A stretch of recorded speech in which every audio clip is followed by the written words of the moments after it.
संत की भव्यात्मा। आचार्य गुणभद्र देव स्वामी पर आत्मानुशासन ग्रंथ है, जिसमें 12 श्लोकों के माध्यम से आचार्य भगवान इंद्रियों के विषयों की और उनके विषयों में फंसकर ये जीव किस प्रकार अनादिकाल से संसार में परिभ्रमण कर रहा है और अभी भी वही कर रहा है। अन्य अन्य पर्यायों में जब गया तब तो जागृति नहीं मिली, ज्ञान नहीं हुआ। आज ऐसी उत्कृष्ट मनुष्य पर्याय को पाकर भी पंचेंद्रियों के विषयों में फंसा हुआ है। वो कैसे उसको हटाए? बार बार आचार्य इंद्रियों के विषयों को कैसे विषम है, कैसे दुर्धर है, ये कैसे आत्मा का अहित करने वाले हैं, बार बार बता रहे हैं। अब कारिका अपनी चलेगी 55 नंबर।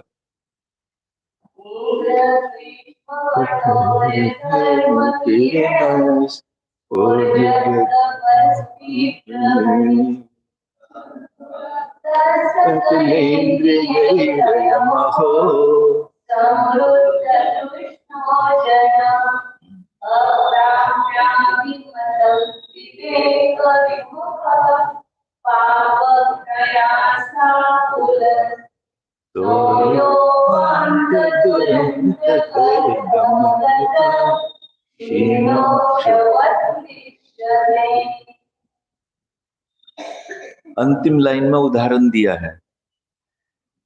तो ये उपांत दुरंत कर्दम गता क्षीण ओक्षवत क्लिश्यते। ये जीव कैसा है? पंचेंद्रियों के विषयों में फंसकर, जैसे कोई बैल तो समझते हो ना? हाँ, उसको प्यास लगी थी, पानी पीने की इच्छा से किसी जलाशय के पास गया, तालाब के पास पानी था वहां पर। जैसे पानी पीने की इच्छा हुई तो ये उपांत यानी पानी के पास में दुरंत कर्दम गता, सघन कीचड़ थी, वहां कीचड़ बहुत थी। पानी पीना है तो कीचड़ से पार होना पड़ेगा, तो कीचड़ से जैसे ही जाता है तो उसी में फंस जाता है और इतना क्लेशित होता है, पानी तो मिलता नहीं। पानी कहाँ मिला? पहले कीचड़ में फंस गया। तो जैसे वो बैल पानी पीने के लिए गया था पर कीचड़ में फंस के कितना क्लिश्यमान हो रहा है, क्लेश को प्राप्त कर रहा है, ऐसे ये जीव कैसे है इंद्रिय विषय। और आचार्य ने बहुत अच्छा उदाहरण वो लिया है, विशेषण सकल इंद्रिय। अभी तक तो क्या, जब एक इंद्रिय, दो इंद्रिय, तीन इंद्रिय, चतुर्इंद्रिय पर्याय में था तो वहां तो एक इंद्रिय का विषय सेवन कर रहा था, या दो इंद्रिय का कर रहा था, या तीन इंद्रिय का कर रहा था। पर अब यहाँ पर सकल इंद्रिय विषय, पांचों इंद्रियों के विषयों में। और कैसे है इंद्रिय के विषय? उग्र ग्रीष्म कठोर घर्म किरण। कितने उदाहरण, कितने विशेषण। उग्र यानी जैसे उग्र ग्रीष्म यानी हाईएस्ट टेम्परेचर वाला, ज्येष्ठ आषाढ़ के जैसा ग्रीष्म काल होता है ऐसे ग्रीष्म काल के कठोर घर्म किरण यानी सूर्य के तीव्र किरणों से। अपने यूपी में तो क्या होता है, यूपी एमपी में तो जब ये ज्येष्ठ का मास ज्येष्ठ आता है ना, ज्येष्ठ में पता नहीं लगेगा हमको, इसलिए उस गर्मी का पता नहीं, उसका एहसास कराने जा रहे हैं आपको। वहां पे तपे चलते हैं, और तपे महाराज जी 7 दिन के होते हैं तपा, जब तपे पड़ते हैं 15 दिन के, वो तपे पड़ते हैं वहां पर। उन 15 दिनों में इतनी हाईएस्ट टेम्परेचर रहता है कि दिन में 12 बजे से शाम के 3 बजे तक 3 घंटे, तो ऐसा लगता है रोड के ऊपर जैसे कर्फ्यू लग गया हो, एक आदमी दिखाई नहीं देता। यानी उस उतनी गर्मी में, तपो के दिन में यदि 12 से 3 के बजे में बीच में निकलना पड़ा तो समझो बीमार होना ही होना है। उस गर्मी को सहन नहीं कर पाते, भले तौलिया बांध लेंगे, कुछ कर लेंगे, कुछ कर, निकलते ही नहीं बाहर उन गर्मी में से। तो ऐसे तपे, तो ऐसी उग्र ग्रीष्म कठोर, ऐसी जो सूर्य की किरणें हैं उनसे वो आतपित संतप्त हुआ। और कैसे है वो किरणें अत्यंत संताप को देने वाली हैं, उनसे संतप्त हुआ। सकलेंद्रिय है, सकलेंद्रियों के द्वारा, पांचों इंद्रियों के द्वारा, अयम ये जीव, अहो, आचार्य भगवान कहते हैं खेद है। अहो माने कैसे ये पंचेंद्रियों के विषयों को सेवन कर रहा है जो ऐसे दुखदायक हैं, ऐसे संतप्त को करने वाले हैं, और उनसे भी संवृद्ध तृष्ण, और जनः ये जीव, ये मनुष्य ऐसी ऐसी तृष्णाओं से, बढ़ी हुई तृष्णाओं से, इंद्रियों के विषयों की तृष्णाओं से आतप्त हुआ, संतप्त हुआ। अप्राप्य अभिमतम, और जो इसको चाहिए, अभीष्ट, जो इसको इष्ट है, उसको न प्राप्त करता हुआ। हाँ, विषय सुख की इच्छा हुई तो इंद्रियों के सुख तो पराधीन है, कोई जरूरी नहीं कि मिल ही जाए, तो उनको प्राप्त न करते हुए, अभिमतम मतलब अभीष्ट विषय को, जो इच्छित विषय है उनको न प्राप्त करते हुए भी विवेक विमुख, विवेक के विमुख यानी अपने ज्ञान से भी विमुख हुआ, अज्ञानी हुआ। पाप प्रयासाकुल, पाप के कार्यों में ही अपना व्यापार कर रहा है, पाप में ही उसका प्रयास जारू है, और उससे क्या हुआ, आकुल, आकुल हुआ, यानी मन से भी, वचन से भी, काय से भी।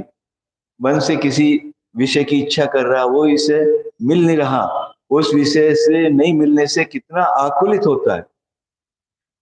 कई बार तो आपने सुना होगा, यदि विषय का उसको अभीष्ट विषय नहीं मिल रहा तो आत्महत्या तक कर लेता है, पागल हो जाता है। जैसे वो यदि अभीष्ट विषय नहीं मिल रहा, ज्वर चढ़ जाता है, उसको बुखार आ जाता है, इतना संतप्त हो जाता है वो। तो ऐसे विषयों में, ऐसे पाप रूप प्रयास में आकुल हुआ ये जीव इतना संतप्त होता है, जैसे सूर्य की किरणों से, तीव्र सूर्य की किरणों के उष्णता से जैसे संताप्त हुआ है वो, ऐसे ही इन इंद्रियों के, एक एक इंद्रियों के विषयों में ऐसे संतापित होता है, दूसरे को मार देता है। कितनी कितनी विषय आते हैं एक एक विषय के चक्कर में, और अपना भी घात कर लेता है। ऐसा पाप के कार्यों में अपना व्यापार करता है, तो कैसा क्लिश्यमान होता है विषयों के नहीं मिलने पर। जैसे बैल का उदाहरण दिया कि जैसे कीचड़ में फंसा हुआ है, पानी भी नहीं मिल रहा और कीचड़ से निकल भी नहीं पा रहा, तो ये उस बैल की स्थिति नहीं है। ये इन पंचेंद्रिय विषयों में जो आसक्त हैं उनकी देखो तो कभी निग्रह करके कितना आनंद आएगा। जो वस्तु इस मन को चाहिए या इंद्रियों को चाहिए, जो स्वाद चाहिए, आज शाम को नियम लेना कि आज टीवी नहीं देखना, चलेगा क्या? यदि जो यहाँ पर श्रोतागण बैठे हैं और हम आपसे कहें कि आज रात्रि में 6 बजे से कल सुबह 6 बजे तक टीवी देखने का नियम, देखो अपने अंदर कैसे होगा, ये कैसे होगा, टाइम कैसे पार होगा, टीवी तो देखना ही पड़ेगा। या यूं सुनो, वही कहने वाला कि यदि ये कहें कि आज रात्रि में 8 बजे से और सुबह 5 बजे तक मोबाइल का त्याग कर दो, आज मोबाइल स्विच ऑफ करके रख देना, ना किसी को करना ना सुनना, चलेगा क्या? है क्या चलेगा? एक ही व्यक्ति कह रहा है,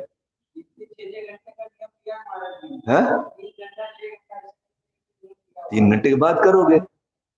रात को 8 बजे से 5 बजे तक मोबाइल का पूरा त्याग करके, ये नहीं कि फिर अब क्या करना है, वो समय आपके पास बच गया।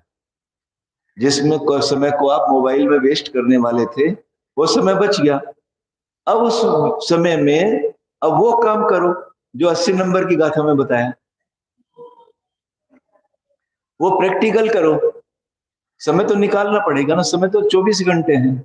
उस 24 घंटे को चाहे तो मोबाइल में निकालो, चाहे आप टीवी में निकालो, चाहे घर में बैठ के बात करने में निकालो, या उनसे त्याग करके उससे अपने को बचा के, कहते ना आचार्य कि इन विषयों से अपने को छुड़ा के अपने आत्मा में रमन करने के लिए 80 नंबर की गाथा का थोड़ा सा अध्ययन करना, प्रयास करना, पहले पढ़ना, फिर उसको कार्य रूप परिणत करना। देखो अरहंत को, आंख बंद करके अरहंत को देखो, उनके द्रव्य से बताया था ना, द्रव्य का मतलब क्या हुआ, गुण का मतलब क्या हुआ, और पर्याय का मतलब क्या हुआ, तीनों बताए थे। द्रव्य मतलब अन्वय रूप, गुण मतलब अन्वय में विशेषण, और पर्याय मतलब अन्वय में भेद करके। ये तीन से देखो तो एक बार चिंतन करो। कल को आके माता जी को बताना हमने किया था, 8 बजे के बाद मोबाइल का प्रयोग नहीं किया, 8 बजे के बाद हमने टीवी नहीं देखा, 1 घंटा हमने अपने लिए निकाला, प्रैक्टिकल किया हमने। तो अपना अनुभव आके यदि शेयर करोगे तो माता जी का बताना भी सार्थक हो जाएगा और आपको सुनना भी सार्थक हो जाएगा। और जो ये आचार्य ने गाथा बदी एक श्लोक बताया है कि इस तरह से बैल की भांति कीचड़ में मत फंसो, आपको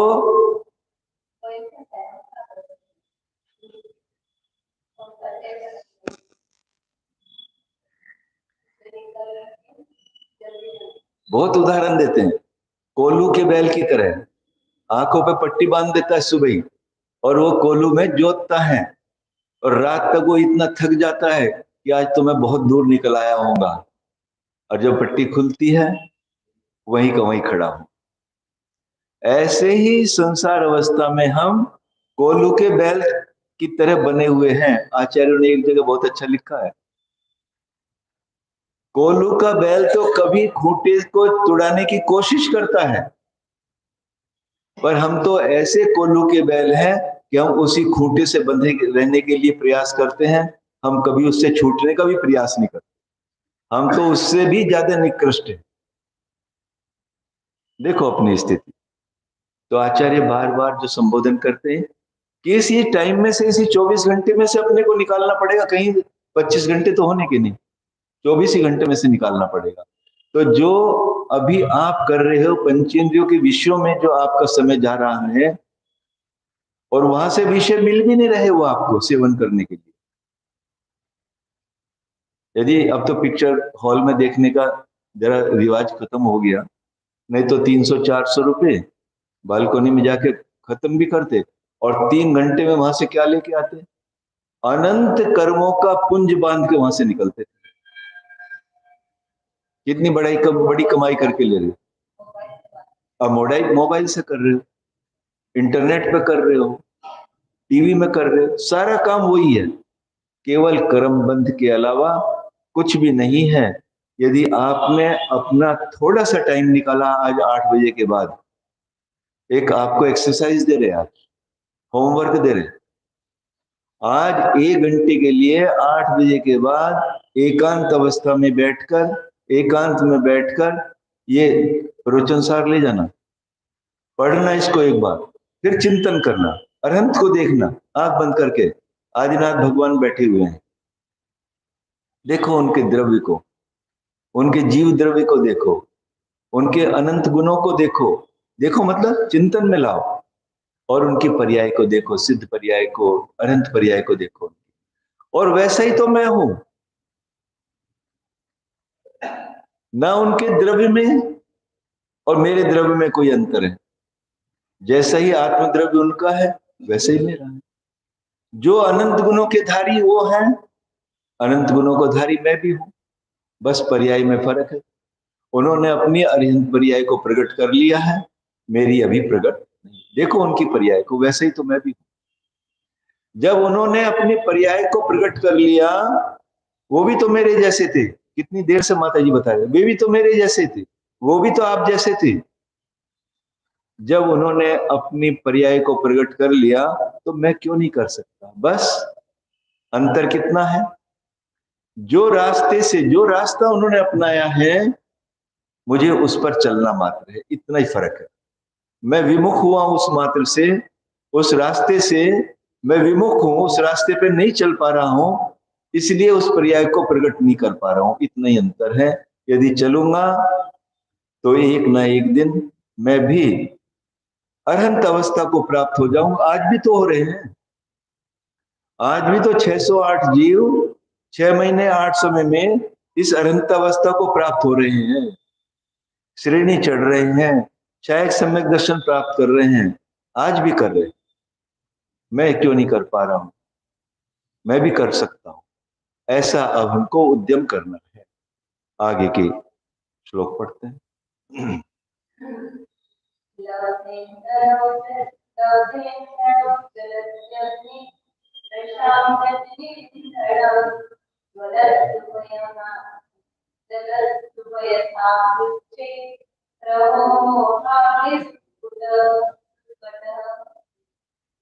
कितना जागरूक कर रहे हैं हमको।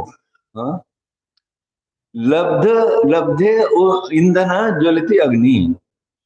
अग्नि कब प्रज्वलमान होती है? जब उसको ईंधन मिलता है। ईंधन मिलने से अग्नि प्रज्वलित होती है और प्रशाम्यति निरंजना, और शांत हो जाती है यदि उसको ईंधन नहीं मिलता। ये बात सही है ना?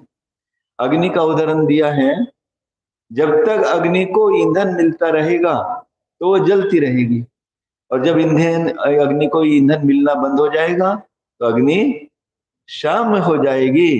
परंतु ज्वलती उभय यथा अपि उच्चैः अहो मोहाग्नि रुत्कट। परंतु ये मोहरूपी अग्नि मतलब ये विषय भोगों की अग्नि, ये पंचेंद्रियों की विषयों की अग्नि ऐसी है, चाहे ईंधन मिले तब भी प्रज्वलित है और नहीं मिले तो भी प्रज्वलित है। ये कैसे हो रहा है? इसमें कैसे होता है ये? तो आचार्य भगवान कहते हैं, यदि विषयों की अग्नि मिली, विषयों का ईंधन मिला इसको, तो ये जितना जितना इसके विषय सेवन करेगा ये जीव, उतनी उतनी उसकी तृष्णा रूपी अग्नि बढ़ती जाती है। ये तो हुआ ईंधन का मिलना। जितना जितना विषयों का ईंधन मिला उतनी उतनी तृष्णा विषय सेवन करने की बढ़ी, और जितना जितना ईंधन इसको नहीं मिला, इसको विषय सेवन करने को नहीं मिले, तब भी इसकी विषय सेवन की अग्नि और बढ़ती चली गई उसको पाने के लिए। हाँ, उसको नहीं मिलने पर भी, विषयों को नहीं मिलने पर भी उनको पाने की उत्कंठा, इसकी अग्नि और बढ़ती गई। ऐसे विषय सेवन की ये इच्छा है।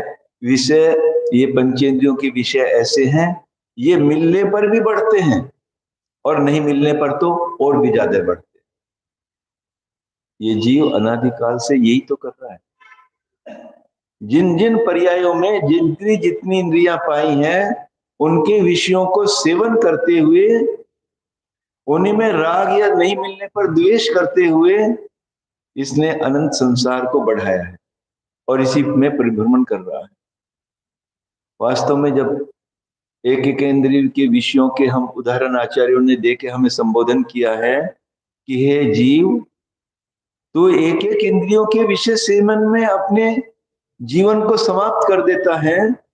अब तो तू पंचेंद्रिय का धारक हुआ है, मन भी मिला है, उन इंद्रियों के सेवन करने में प्रेरण जो करने प्रेरित करने वाला, तेरी क्या स्थिति होने वाली है यदि तू इंद्रियों के विषयों में ही, पंचेंद्रियों के विषयों में, सकल इंद्रियों के विषयों में ही यदि तू इस जीवन को गुजार देगा, तो आगे क्या होने वाला है? फिर जाओ एक इंद्रिय में, फिर जाओ निगोद में।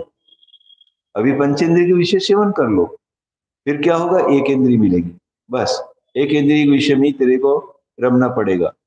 तो अभी से अपने को इन इंद्रियों को निग्रह करने के लिए। वो योग्यता, वो सामर्थ्य हमारे हैं। आज मान लिए कुछ विशेष खाने का मन है, तो उसके लिए सामग्री जुटाओ, ये करो, ये करो, ये बनवाओ। और यदि बिना कुछ कहे थाली में कोई प्रिय चीज आ जाए, तो सबसे पहले उसका निग्रह कर दो, इसको तो हटा ही दो, ये तो खाना ही, क्योंकि उसके सेवन करने से और हमारी इच्छा वृद्धि होगी। तो ऐसे निग्रह करना सीखो इन इंद्रियों का। वो जो चाह रही है वो तो आज देना ही नहीं है, वो तो आज करना ही नहीं है। एक एक इसको अभ्यास करके देखो, तो आपको इन इंद्रियों के विषयों को निग्रह करने में बहुत सफलता मिलेगी। करके देखो इसे।